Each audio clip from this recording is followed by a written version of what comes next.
जी अली, आज स्टिचेस निकले हैं जी सर। तो देखा आपने, मिरर में देखा है? जी जी सर। क्या क्या कहना चाहोगे, क्या महसूस करते हो? अभी पट्टी उतरने से पहले तो मैं ऐसे फील कर रहा था यार कि वो अभी भी नहीं मेरे साथ ही है, लेकिन अभी मैंने देखा, बहुत खुशी हुई मुझे बहुत देख के। खुशी है। आप अगर इसे बताना चाहो कि पहले पहले कैसे थे और अब कैसे हैं, जो आपकी पहले तो चेस्ट सर एरिया। ये उभरे हुए थे, ज़रा थोड़ा चेस्ट फैट भी था, जो भी आपको बेहतर पता।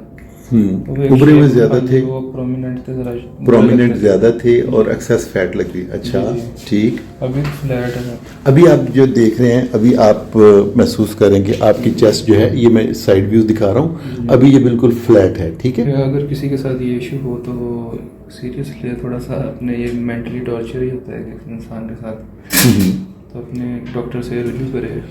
क्या टॉर्चर, क्या क्या टॉर्चर है, कोई गिरवाएंगे? मेंटली टॉर्चर कि इसकी वजह से आप ये सोचिए कि मैं मस्जिद में नमाज पढ़ने नहीं जाता। अच्छा घर में पढ़ लेता हूँ ज़्यादा, कि यार जुम्मा भी कई दफ़ा छोड़ देता था।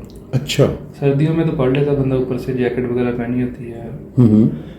तो यही है कुछ, मेंटली बंदा ये पब्लिक प्लेसेस, शादी, खुशी गमी, ऐसे इन चीज़ों से ज़रा फिर अवॉइड करता है, बैक स्टेप पे रहता है बंदा। सही।